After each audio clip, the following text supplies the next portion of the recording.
Hello po, same scenario po kami, ibang GCash number na na-input ko, may pag-asa po ba na ma-recover?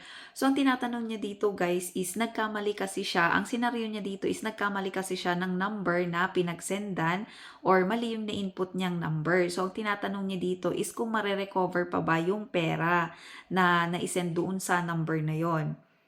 So, ang daming ganitong cases ng GCash ngayon guys and feeling ko wala nang bumabalik or hindi na reversible yung pera na naisend doon. Kasi mismong si GCash na ang nagsabi na kapag send money ang transaksyon ay hindi na nila maaaring i-reverse pa yung pera.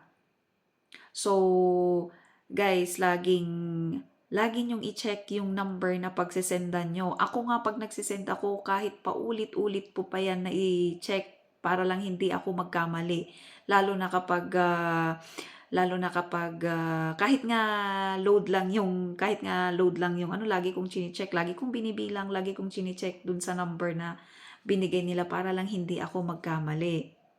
Sobrang laking abala kasi guys kapag, gano'n yung nangyari tapos hindi rin maibabalik yung, pera na naisend doon sa maling number. So, may mga tao kasi talaga guys na kahit alam nilang hindi sa kanila yun ay, kinukuha pa din nila lalo na kapag gipit din sila pero kapag pera kasi talaga ang usapan ay hindi na talaga yan maibabalik.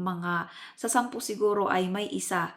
Maganda na kung may isa pang magbalik.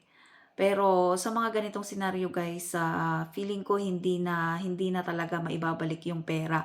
Kahit, magmakaawa kayo or kahit anong gawin niyo hindi na ibabalik nung pinagsendan niyo lalo na kung GCash verified siya or legit yung number niya.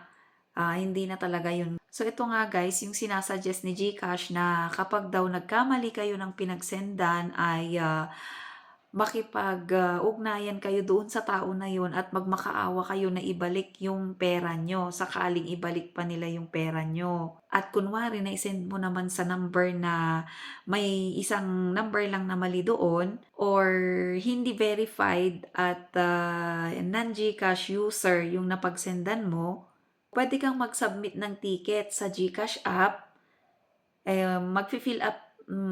Magfi-fill up ka lang ng mga information kung, details kung anong nangyari, kung ano yung problema mo, yung mga ganyan. Kung ano yung mga tinatanong doon guys, kung ano yung mga kukunin na information sa inyo, yun ang i-submit nyo kung ano yung problema nyo. And then, mag-i-investigate si GCash.